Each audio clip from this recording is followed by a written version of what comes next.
Selamat pagi teman-teman. Senang banget masih bisa ketemu teman-teman melalui ibadah online pada hari ini. Sebelum kita mulai ibadah kita pada hari ini, mari kita bersatu teduh terlebih dahulu.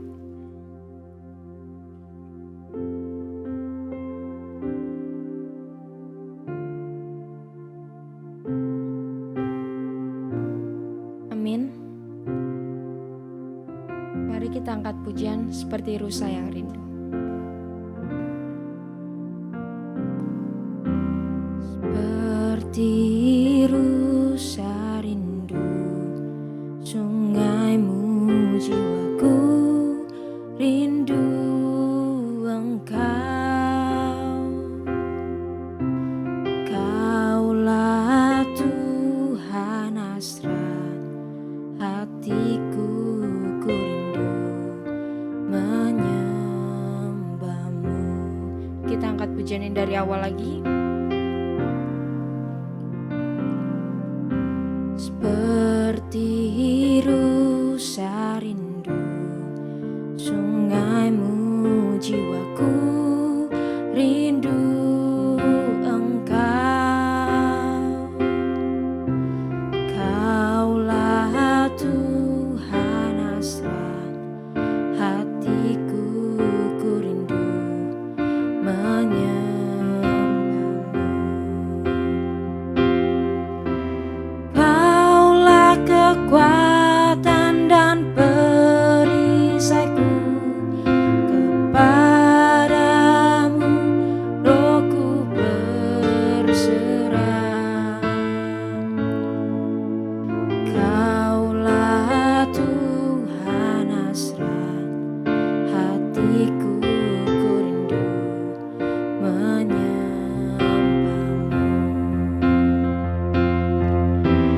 Yesus, Yesus, Kau berarti bagiku. Oh, Yesus, Yesus, Kau segalanya bagiku.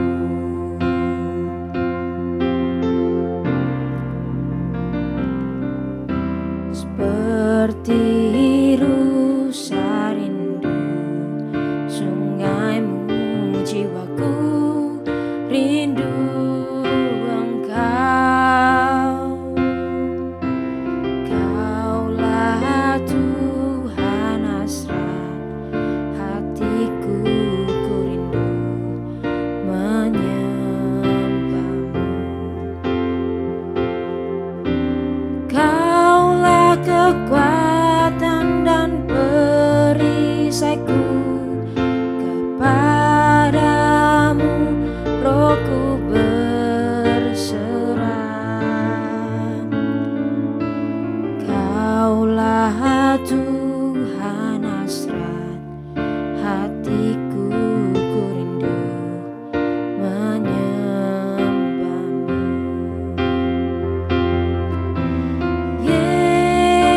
Yesus, Yesus, Kau berarti bagiku. Oh, Yesus, Yesus, Kau segalanya bagiku. Yesus, Yesus, Kau berarti bagiku.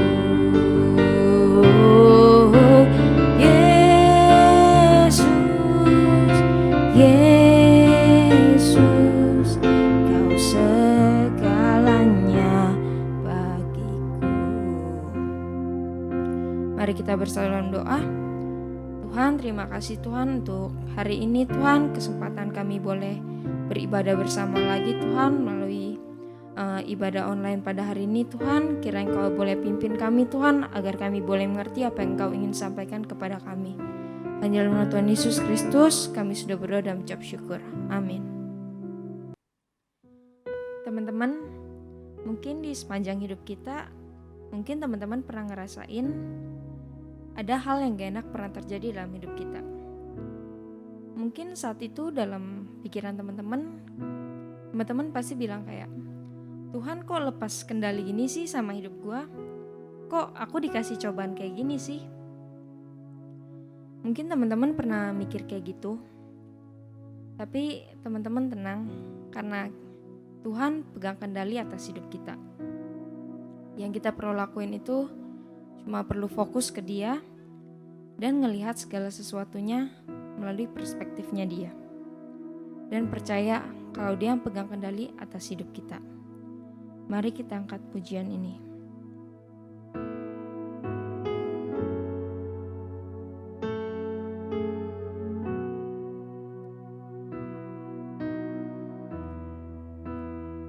Ku sadar tak semua dapat aku miliki. Ku sadar tak semua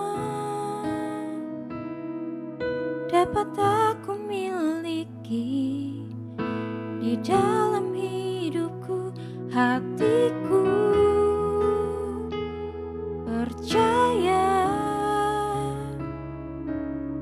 rancanganmu bagiku adalah yang terbaik.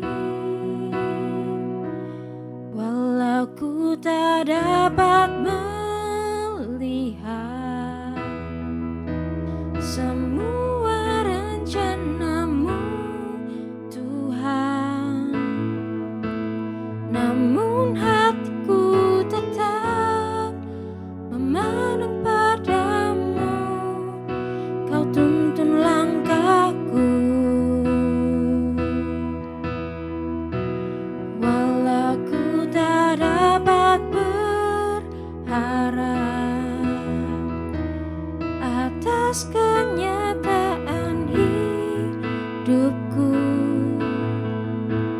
namun hatiku tetap memandang padamu. Kau ada untukku.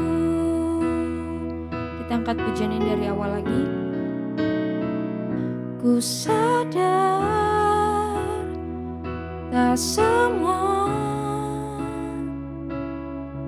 dapat aku miliki. Di dalam hidupku, hatiku percaya rancanganmu bagiku adalah yang terbaik.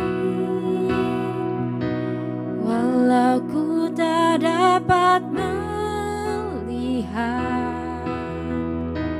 semua rencanamu, Tuhan, namun hatiku tetap memandang padamu. Kau tuntun langkahku, oh, walau ku tak dapat berharap atas kenyataan hidupku, namun hatiku tetap memandang padamu. Kau ada untukku. Matius 6 ayat 33. Tetapi carilah dahulu kerajaan Allah dan kebenarannya, maka semuanya itu akan ditambahkan kepadamu.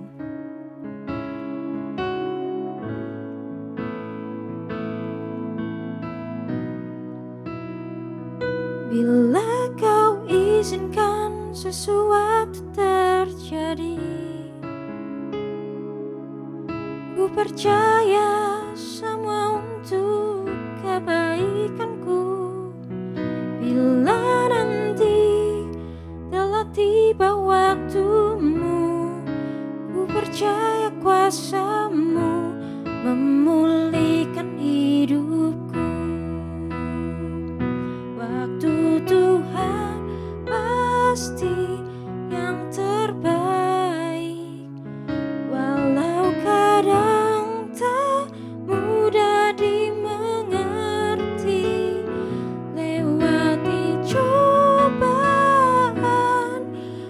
tetap percaya waktu Tuhan pasti yang terbaik.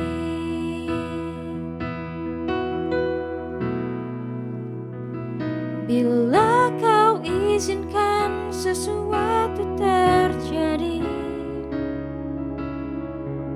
ku percaya semua untuk kebaikanku. Bila nanti telah tiba waktumu, ku percaya kuasa-Mu memulihkan hidupku. Waktu Tuhan pasti yang terbaik, walau kadang tak mudah dimengerti. Lewati cobaan, ku tetap percaya waktu Tuhan pasti yang terbaik. Waktu Tuhan pasti yang terbaik, walau kadang tak mudah dimengerti. Lewati cobaan, ku tetap percaya waktu Tuhan pasti yang terbaik. Lewati cobaan, ku tetap percaya waktu Tuhan pasti yang terbaik.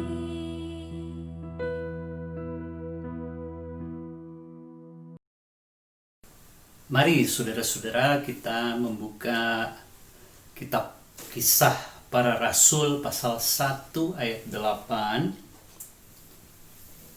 Kisah Para Rasul pasal 1 ayat 8, saya baca bunyinya.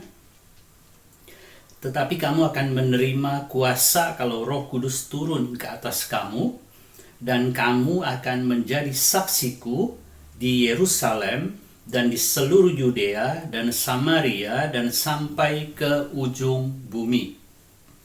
Saya minta kita memperhatikan 4 nama tempat yang disebutkan. Yang pertama adalah Yerusalem, kemudian Yudea, Samaria, dan akhirnya adalah ujung bumi. Dan bacaan yang kedua kita ambil dari Kisah Para Rasul pasal 7, kali ini agak panjang. Kisah Rasul pasal 7 ayat 54, kita baca terus sampai pasal 8 ayat yang keempat. Pasal 7 ayat 54 sampai pasal 8 ayat yang keempat saya bacakan. Ketika anggota-anggota Mahkamah Agama itu mendengar semuanya itu sangat tertusuk hati mereka, maka mereka menyambutnya dengan kertakan gigi. Tetapi Stefanus yang penuh dengan Roh Kudus menatap ke langit lalu melihat kemuliaan Allah dan Yesus berdiri di sebelah kanan Allah. Lalu katanya, sungguh aku melihat langit terbuka dan anak manusia berdiri di sebelah kanan Allah. Maka berteriak-teriaklah mereka dan sambil menutup telinga serentak menyerbu dia. Mereka menyeret dia keluar kota lalu melemparinya, dan saksi-saksi meletakkan jubah mereka di depan kaki seorang muda yang bernama Saulus. Sedang mereka melemparinya, Stefanus berdoa katanya, "Ya Tuhan, Yesus, terimalah rohku." Sambil berlutut ia berseru dengan suara nyaring, "Tuhan, janganlah tanggungkan dosa ini kepada mereka." Dan dengan perkataan itu meninggallah ia. Saulus juga setuju bahwa Stefanus mati dibunuh. Pasal 8 ayat 1b, pada waktu itu mulailah penganiayaan yang hebat terhadap jemaat di Yerusalem. Mereka semua kecuali rasul-rasul tersebar ke seluruh daerah Yudea dan Samaria. Orang-orang saling menguburkan mayat Stefanus serta meratapinya dengan sangat.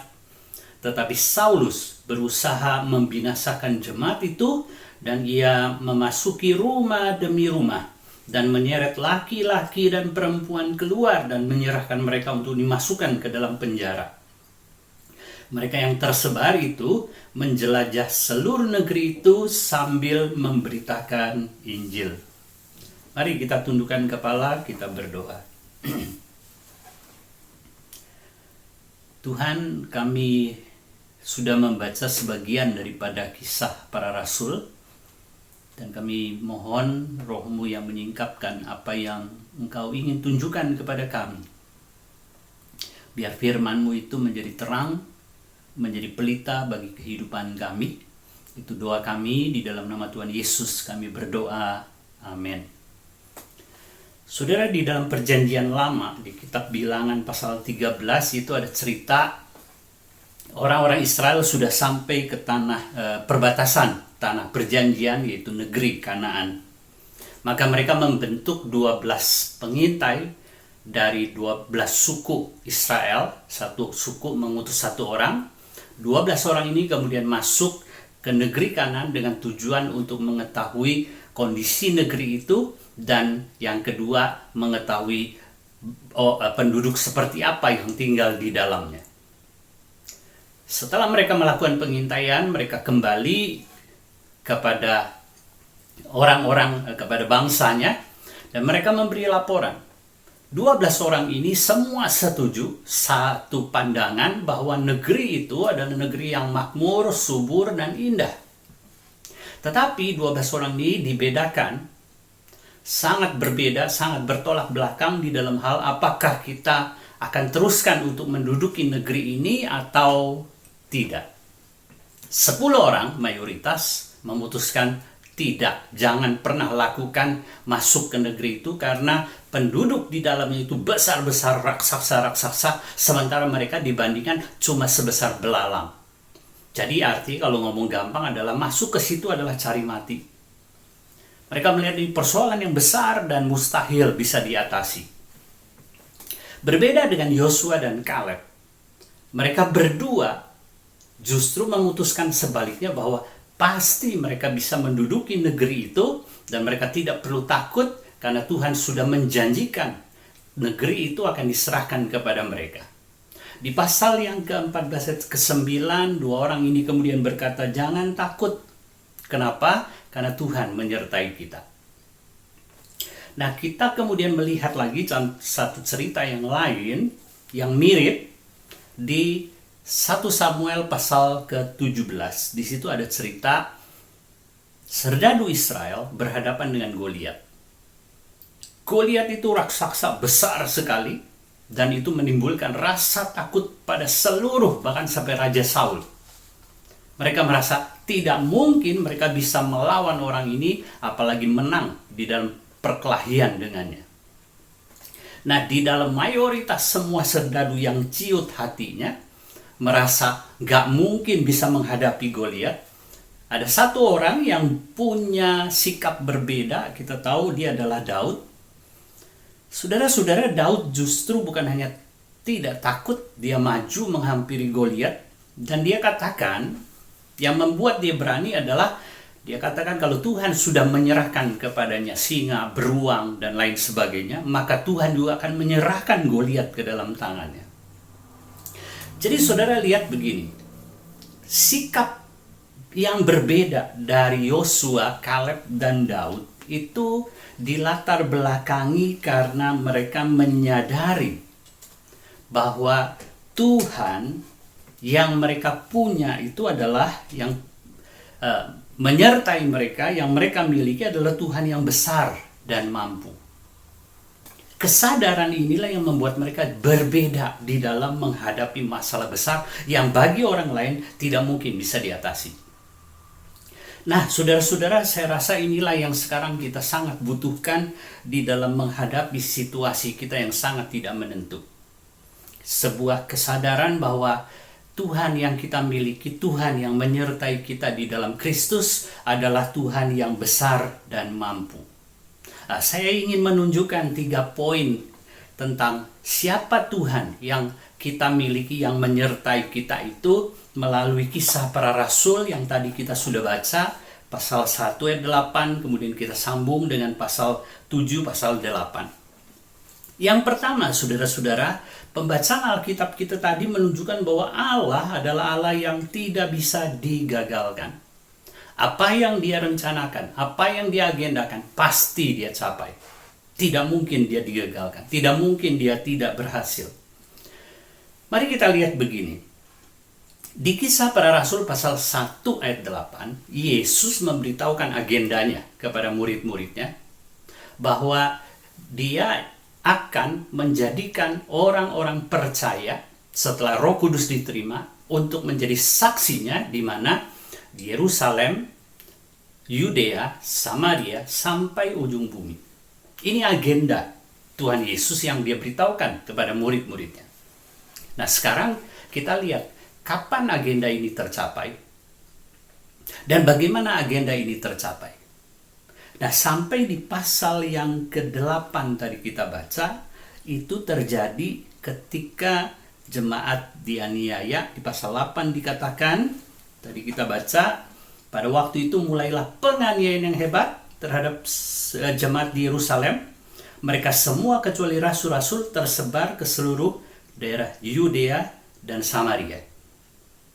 Dan apa yang mereka lakukan ketika mereka tersebar, itu dicatat di ayat yang keempat. Mereka yang tersebar itu menjelajah seluruh negeri itu sambil memberitakan Injil. Jadi apa yang diagendakan di pasal 1 ayat 8, kemudian kita lihat penggenapannya terjadi di pasal 8. Walaupun belum, saudara kalau perhatikan di situ 3 tempat sudah disebutkan, Yerusalem, Yudea, Samaria. Ujung buminya belum. Tetapi kita sudah lihat sebagian agenda itu mulai tergenapi.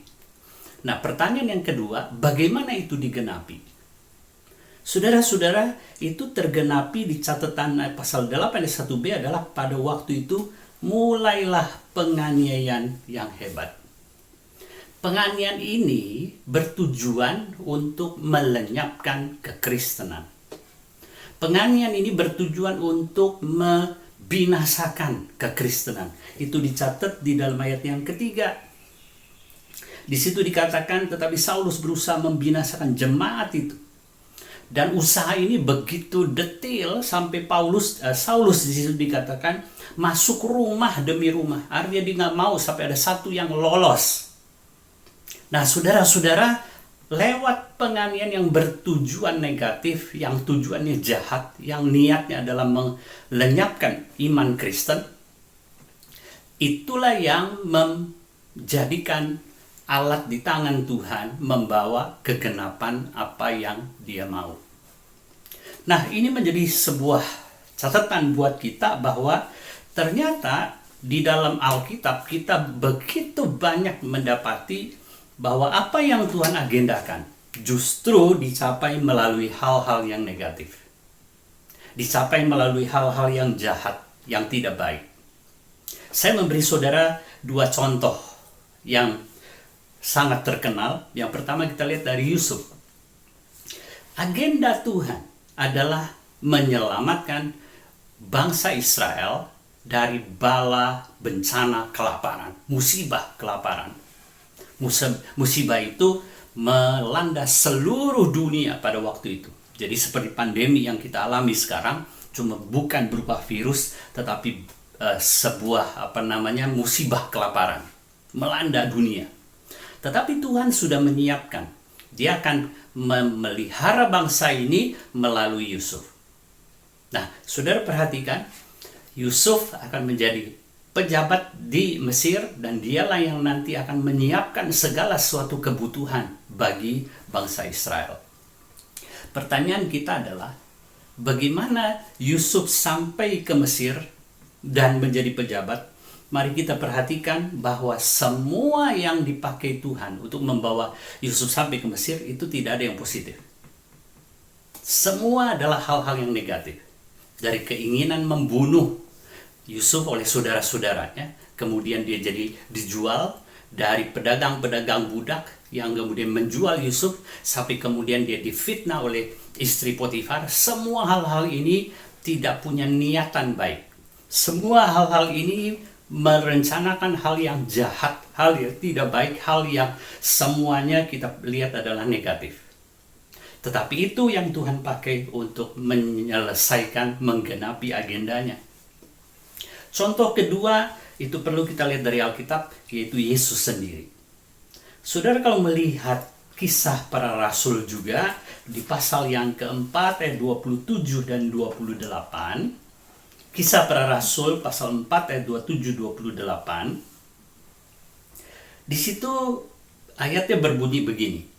Sebab sesungguhnya telah berkumpul di dalam kota ini Herodes dan Pontius Pilatus beserta bangsa-bangsa dan suku-suku bangsa Israel melawan Yesus, hamba-Mu yang kudus yang Engkau urapi. Ayat 28, untuk melaksanakan segala sesuatu yang telah Engkau tentukan dari semula oleh kuasa dan kehendak-Mu.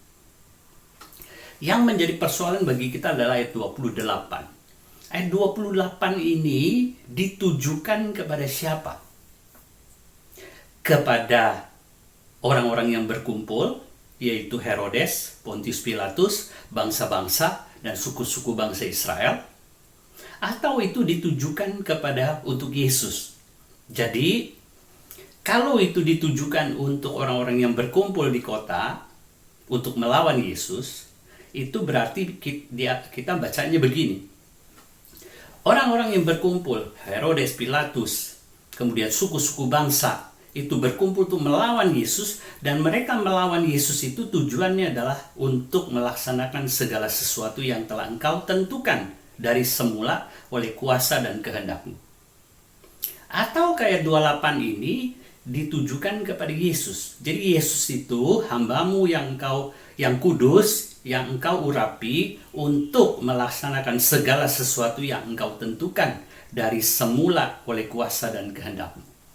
Ayat ini ditujukan pada Yesus atau kepada lawan-lawan Yesus. Kalau saudara membaca terjemahan bahasa Inggris, maka menjadi lebih jelas, lebih tepat di dalam menerjemahkan bahasa Yunaninya, yaitu ayat 28 itu ditujukan untuk orang-orang yang berkumpul melawan Yesus. Jadi mereka melawan Yesus, tujuannya untuk membinasakan Yesus, menyetop karya Yesus, aktivitas Yesus, dan semua yang Yesus kerjakan. Tetapi justru semua hal-hal negatif ini Tuhan pakai untuk menggenapi, melaksanakan segala sesuatu yang sudah Dia tentukan dari semula. Nah, saudara-saudara, jadi kita melihat di situ tujuan mereka yang negatif, yang jahat, justru dipakai oleh Allah mencapai apa yang diagendakan. Jadi di atas diri Yesus kita melihat Allah punya agenda. Melalui Kristus Dia akan melakukan penebusan dosa.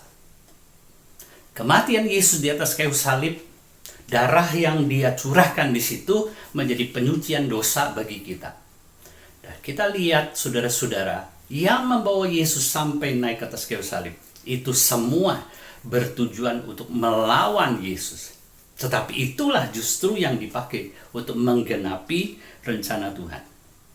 Nah, saudara-saudara, ini memberitahu kepada kita begini.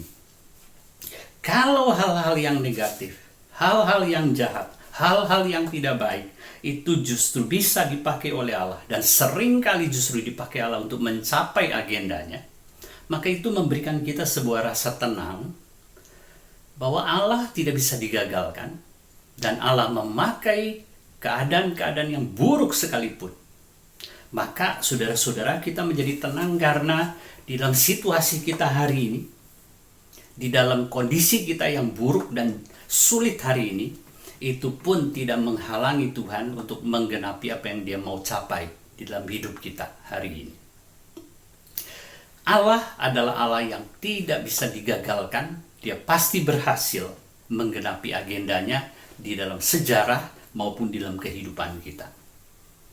Yang kedua, saudara-saudara, saya ingin menunjukkan kepada saudara bahwa Allah yang kita kenal, kita miliki di dalam Kristus, Allah yang menyertai kita, itu adalah Allah yang saya boleh sebut peramu ulung.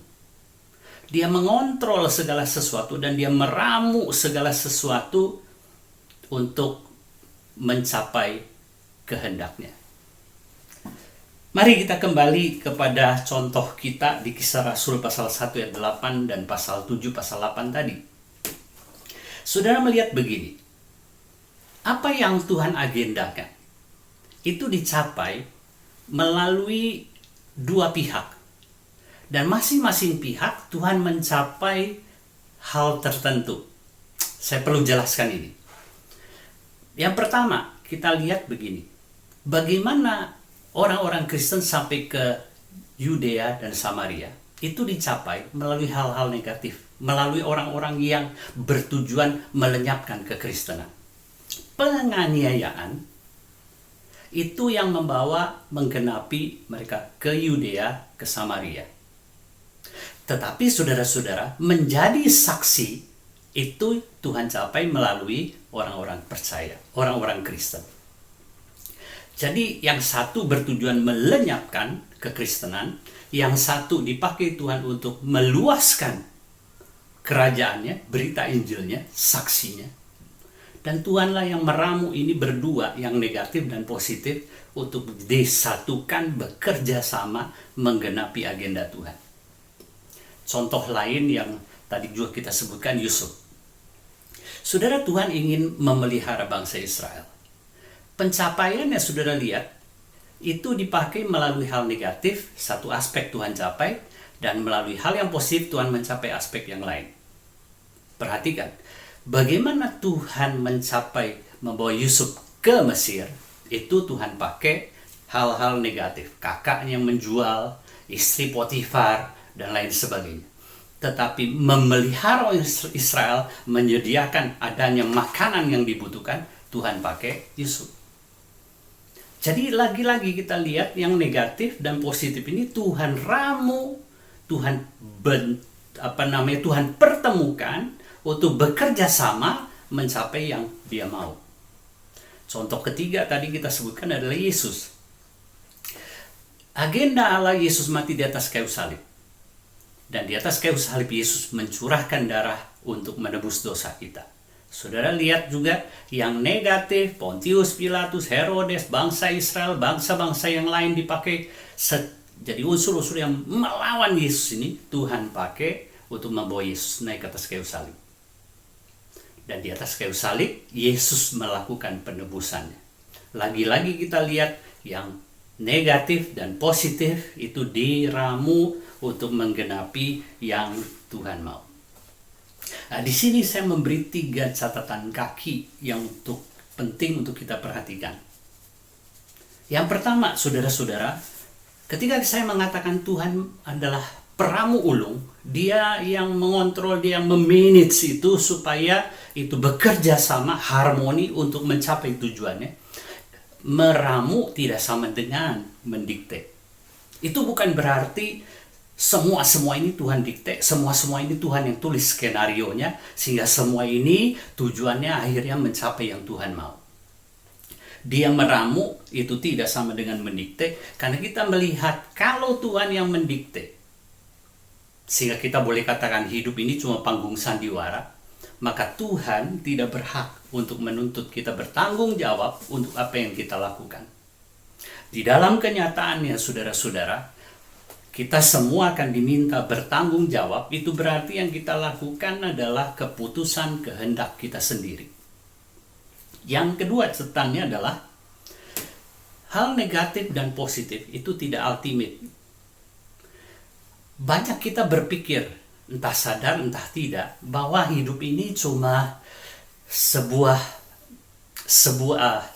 pertemuan dua kekuatan, negatif dan positif, gelap dan terang, sakit dan sehat, jahat dan baik, untung dan rugi. Sehingga ada yang mengatakan kita hidup tuh seperti di sebuah roda, entar di atas kita sehat, kita untung, kita baik. Entar kita ada di bawah, kita sakit, kita rugi. Dan kalau kita lihat kondisi dunia kita hari ini, mungkin kita boleh katakan kita lagi ada, roda kita ada di bawah. Pandemi, kesulitan di mana-mana. Semua ekonomi kena, politik dan lain sebagainya, kehidupan pribadi kita, rumah tangga kita, semua sedang mengalami kesusahan. Tetapi saudara-saudara, dengan kita lihat Tuhan meramu positif negatif itu mencapai tujuannya, maka di atas dua hal ini ternyata ada Allah yang berkuasa. Jadi hidup kita bukan sekedar sebentar kita ada di tempat yang baik, nanti karena berputar, sebentar lagi saudara akan ada di bawah, ntar naik lagi ke atas, ntar turun lagi ke bawah. Saudara-saudara, hidup bukan sekedar hanya sebuah perjalanan sial atau untung, gelap atau terang, sakit atau sehat. Tetapi kita lihat ada tangan Tuhan yang meramu semua ini untuk menggolkan apa yang Dia kehendaki. Yang ketiga catatan saya adalah, kalau Tuhan itu memakai mau yang positif maupun yang negatif untuk mencapai agendanya, maka saudara perhatikan di sini menjadi penting adalah Tuhan itu tidak perlu mengatasi sesuatu yang buruk yang coba menghalangi Dia di dalam mencapai sasarannya. Dia tidak perlu memperbaikinya. Dia tidak usah mengubah situasi buruk yang menghalangi untuk dirubah jadi baik dulu, baru dia bisa laksanakan kemauannya atau agendanya. Enggak perlu. Agak membingungkan, saya coba jelaskan begini.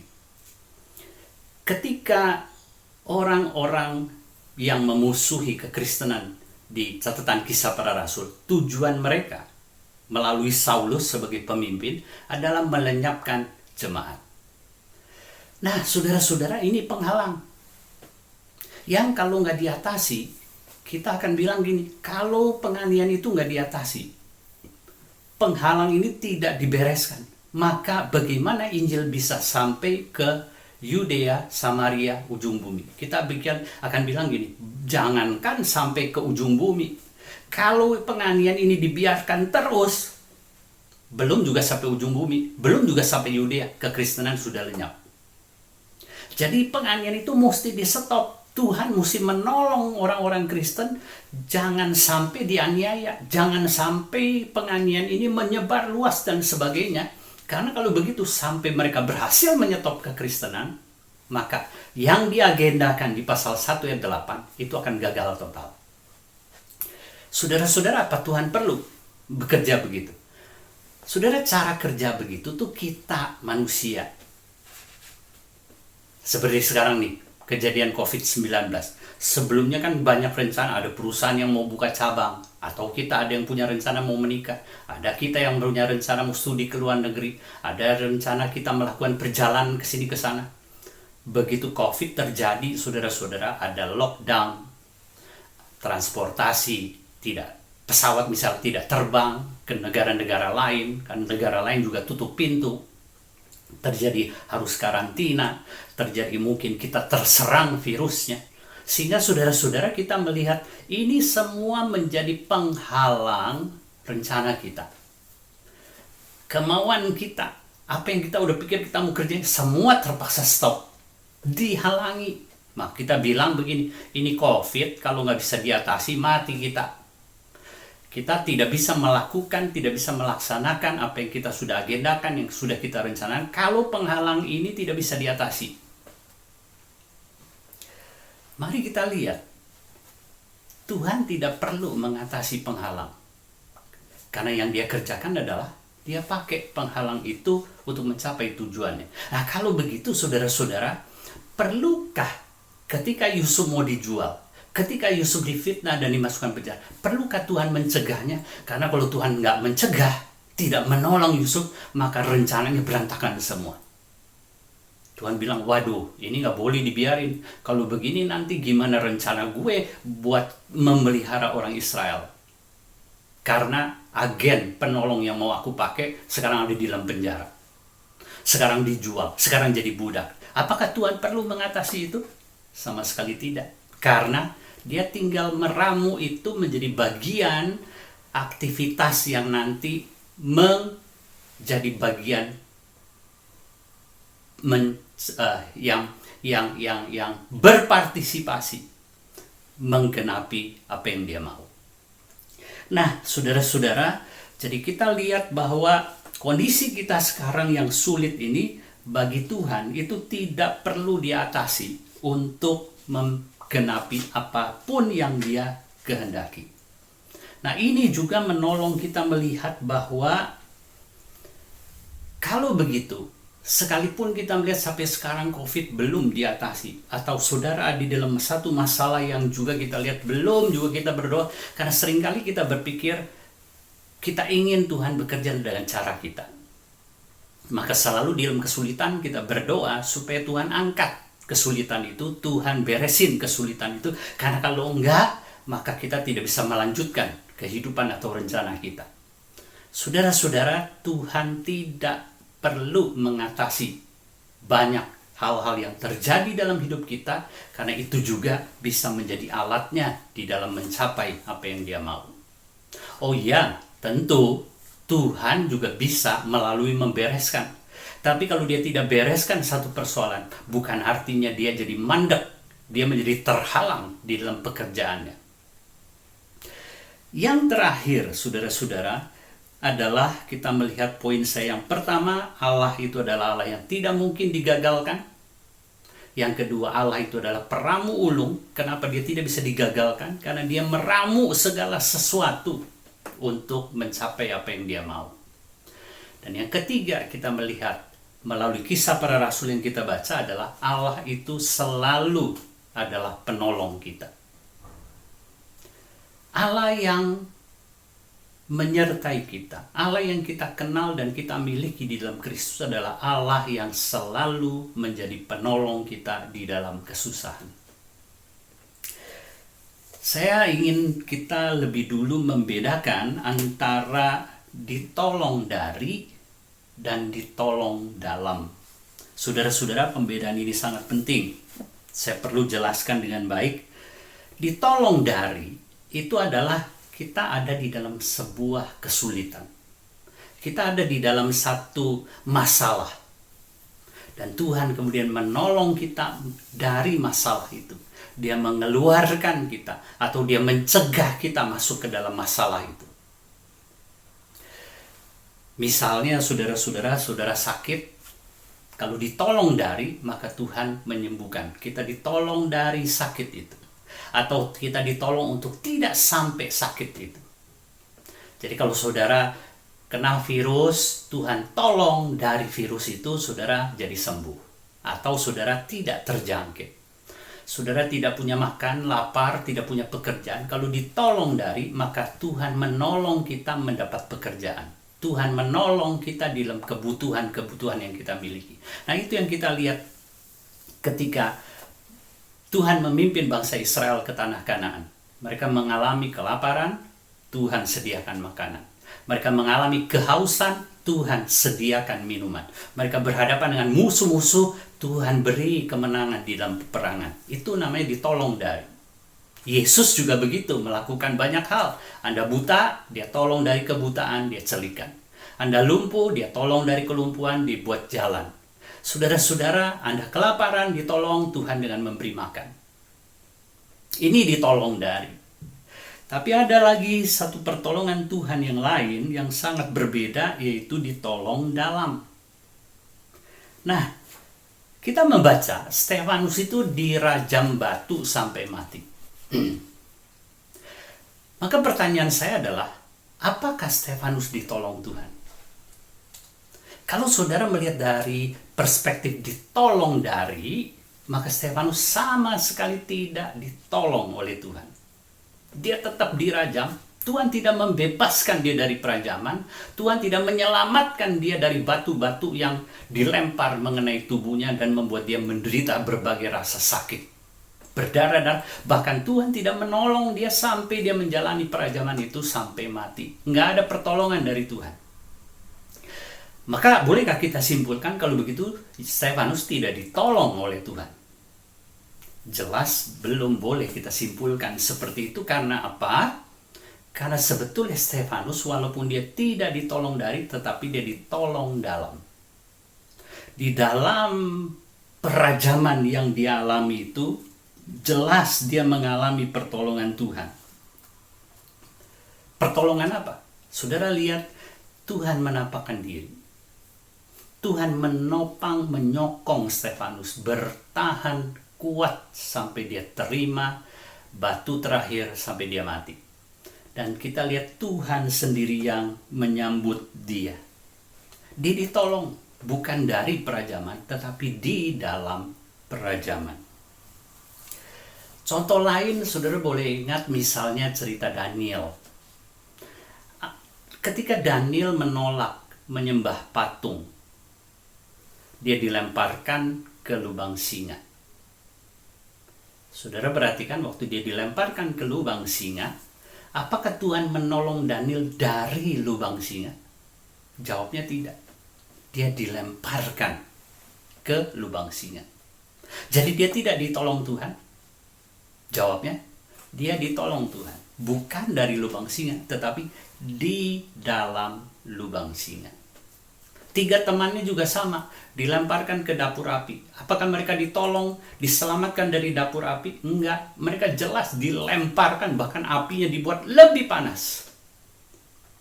Jadi mereka tidak ditolong Tuhan, jelas ditolong Tuhan. Karena orang melihat di dalam dapur api itu ada 4 orang, ada Allah di dalamnya.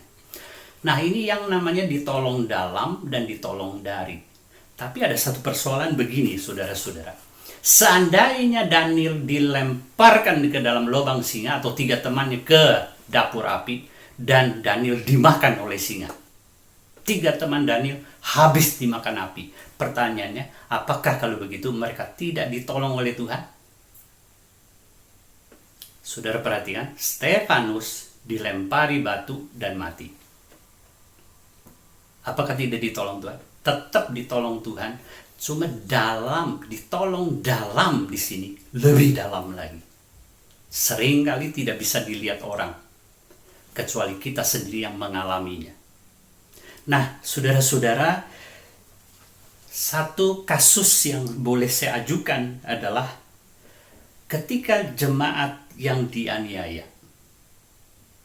Penganiayaan tambah hebat dikatakan di situ di pasal 8 ayat 1b dikatakan di situ pada waktu itu mulailah penganiayaan yang hebat.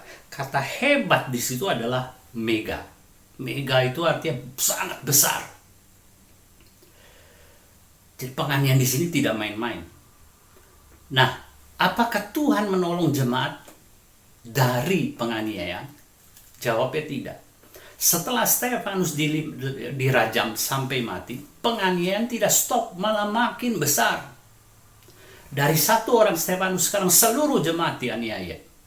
Dan dalam penganiayaan itu, saudara, mereka lari menyelamatkan nyawa mereka. Itu berarti mereka bukan hanya sekarang kehilangan Stefanus yang waktu dikubur mereka meratap sangat hebat. Sekarang kehilangan apa? Kehilangan harta benda. Bukan hanya kehilangan harta benda, mereka kehilangan rasa aman. Mereka lari karena ketakutan, bukan? Dan yang ketiga, mereka kehilangan masa depan. Nah, masa depan maksudnya hidup mereka menjadi sebuah ketidakpastian. Apakah besok mereka bisa tetap bebas? Apakah besok mereka akan tertangkap seperti teman-teman yang lain? Dan mereka juga tahu kalau sampai tertangkap, mereka tidak jauh nasibnya seperti Stefanus. Nah, kalau kita tanya apakah Tuhan menolong mereka? Jawabnya tidak. Kalau dilihat dari ditolong dari, jawabnya tidak. Penganiayaan malah tambah besar, tambah besar, tambah besar. Jadi mereka tidak ditolong Tuhan. Jawabnya, saudara-saudara, mereka ditolong Tuhan. Tapi ditolong dalam penganiayaan. Nah, bagaimana kita bisa lihat mereka ditolong dalam penganiayaan? Saya melihat saudara-saudara dari ayat yang dikatakan di situ mereka tersebar. Dan setelah itu di dalam 1b saudara lihat begitu mulailah penganiayaan hebat terhadap jemaat di Yerusalem. Mereka kecuali rasul-rasul tersebar ke seluruh Yudea dan Samaria. Dalam penyebaran itulah kita lihat Tuhan memakai orang-orang Kristen ini, dikatakan di ayat 4, mereka tersebar itu menjelajah seluruh negeri sambil memberitakan Injil. Bagaimana kita melihat pertolongan Tuhan dalam hidup mereka? Saya berpikir saudara-saudara, heran sekali kalau mereka dianiaya karena mereka Kristen. Bukankah mudah untuk mereka menghindar dari penganiayaan cukup dengan berhenti jadi orang Kristen? Tapi itu tidak mereka lakukan. Mereka lari, tetapi mereka bukan lari dari iman percaya mereka kepada Yesus. Dan yang kedua, di dalam pelarian mereka menyelamatkan hidup mereka, mereka memberitakan Injil. Saudara-saudara, kenapa bukan memberitakan lu jangan percaya Yesus? Kalau percaya Yesus nasib lu jelek persis kayak gue. Mereka bukan mengajak orang supaya tinggalkan Tuhan, tetapi tetap mengajak orang untuk percaya kepada Injil. Dan menurut saudara-saudara, Injil yang mereka beritakan ini Injil apa? Percaya Yesus mereka akan makmur. Anda kalau percaya Yesus akan sukses. Anda kalau percaya Yesus sakit akan sembuh. Anda kalau percaya Yesus akan selamat dari berbagai kesulitan di dunia ini. Kalau orang-orang semua nyungsep, saudara satu-satunya yang tetap berjaya. Justru yang terjadi sebaliknya kok. Jadi Injil yang mereka beritakan bukan Injil yang mengatakan di dalam Kristus kita hidup jadi mudah. Nah, lewat dua hal ini mereka tidak menyangkal Tuhan dan tidak mengajak orang untuk meninggalkan Tuhan. Sebaliknya tetap memberitakan Injil. Itu menunjukkan kepada kita adanya pertolongan Tuhan di dalam kehidupan mereka untuk tetap teguh, setia, bertahan, dan bahkan menjadi saksi Tuhan. Nah, dari tiga hal ini saudara-saudara kita melihat bahwa Tuhan yang kita kenal, Tuhan yang menyertai kita, itu adalah Tuhan yang betul-betul berada di atas sejarah, mengontrol, meramu segala sesuatu, dan selalu siap di dalam memberi pertolongan kepada kita. Sebagai penutup, saudara-saudara, saya ingin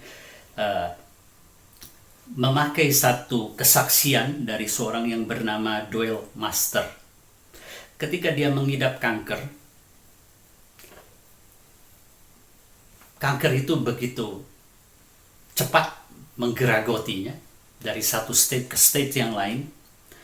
Dan akhirnya dia berkata begini, pilihan medis bagi saya sangat minim.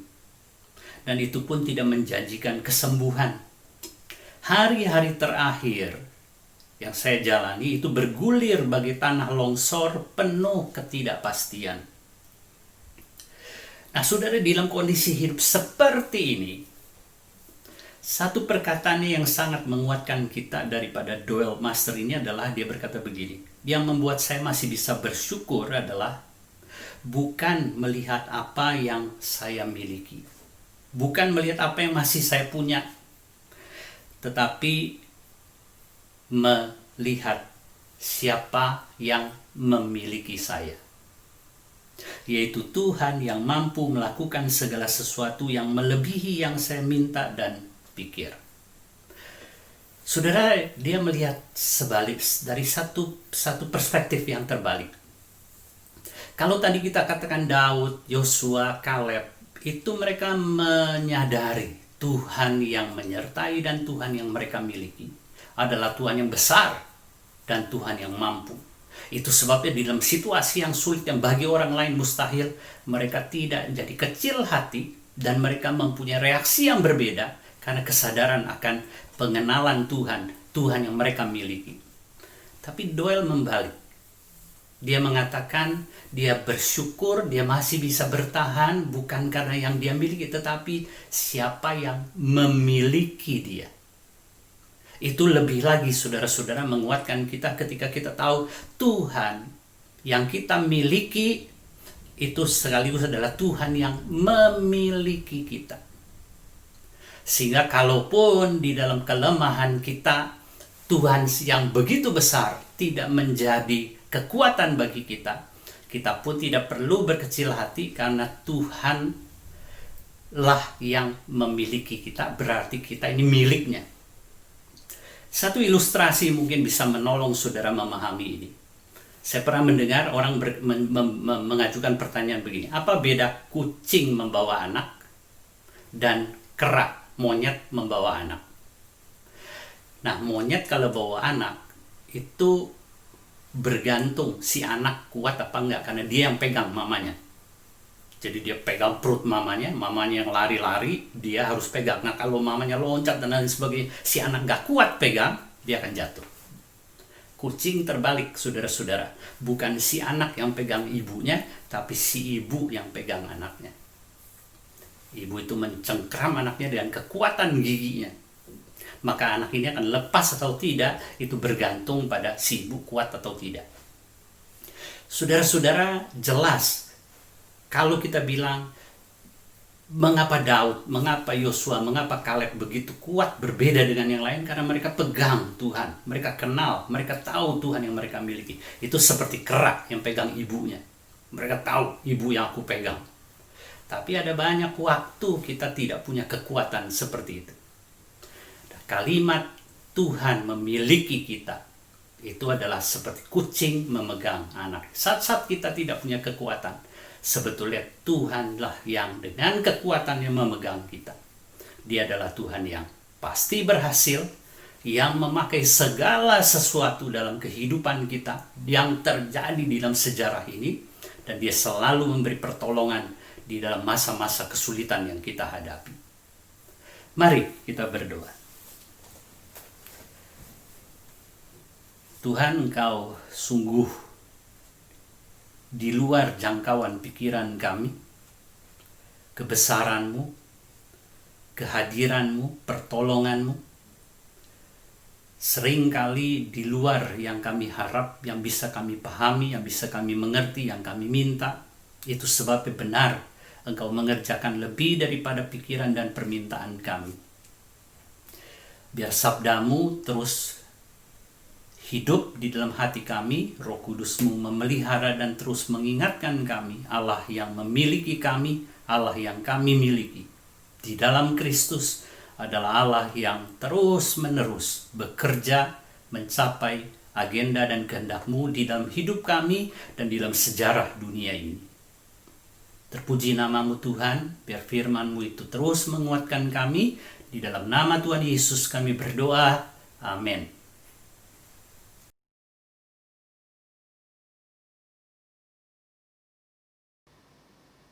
Shalom teman-teman MYC yang dikasihi Tuhan, kita sungguh bersyukur kepada Tuhan, Tuhan masih memberikan kehidupan untuk kita, kesehatan, bahkan kesempatan untuk hari ini kita melanjutkan ibadah kita.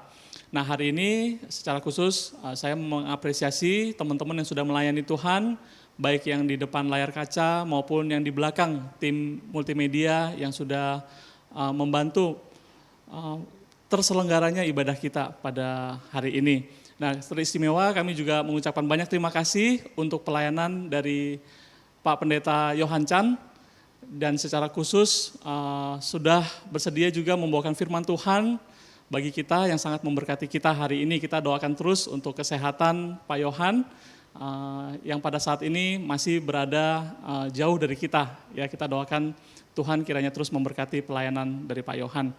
Nah, teman-teman yang dikasihi Tuhan, mengingatkan kepada kita semua bahwa Sabtu ini tanggal 14 malam jam 7 malam kita akan mengadakan worship night dengan tema The Seasons of Life. Ya, di situ kita akan bersama-sama memuji Tuhan, kita akan sama-sama memuliakan nama Tuhan melalui puji-pujian yang sudah akan disiapkan oleh tim pelayan musik dari MYC. Kiranya ini merupakan sebuah persembahan kita, puji-pujian kita di akhir tahun ini sebagai ucapan syukur kita.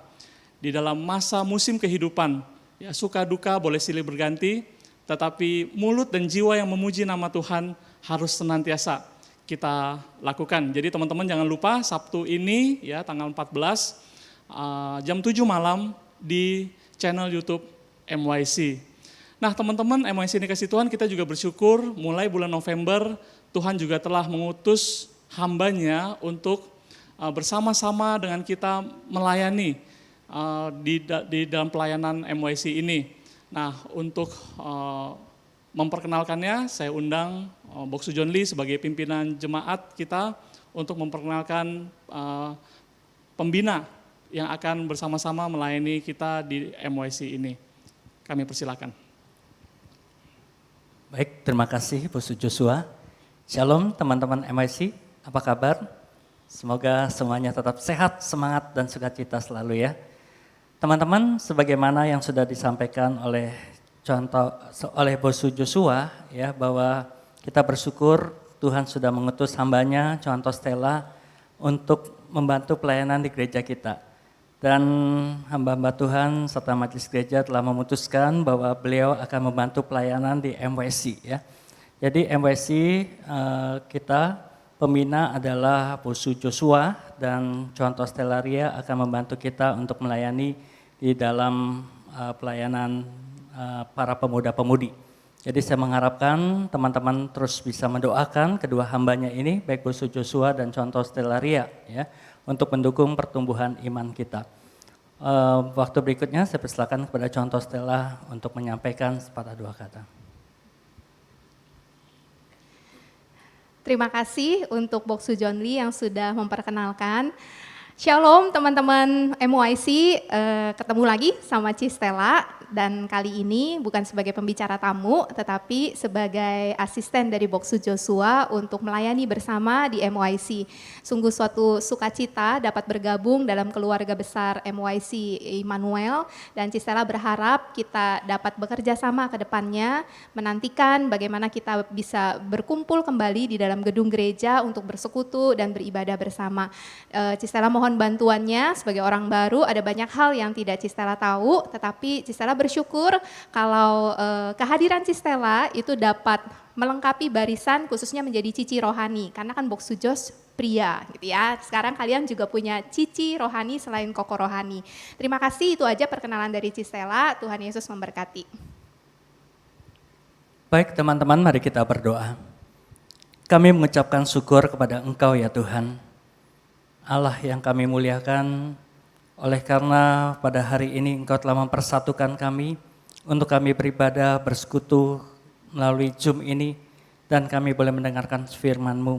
Kami mengucapkan syukur untuk waktu dan kesempatan yang Tuhan karuniakan kepada kami ini. Bapa, berkatilah perjalanan hidup kami sepanjang minggu ini, biarlah kasih karunia Tuhan membawa kami untuk kami dapat melangkah lebih intim lagi dengan Tuhan. Kami melakukan semua kehendak Tuhan yang telah kami dengar melalui firman-Mu, dan juga kami boleh menjadi saluran anugerah berkat-berkat bagi sesama kami. Tuhan, biarlah Engkau saja yang dipermuliakan baik dalam kehidupan kami maupun persekutuan kami. Teman-teman yang dikasihi oleh Tuhan, marilah kita arahkan hati dan pikiran kita dan terimalah berkat-Nya.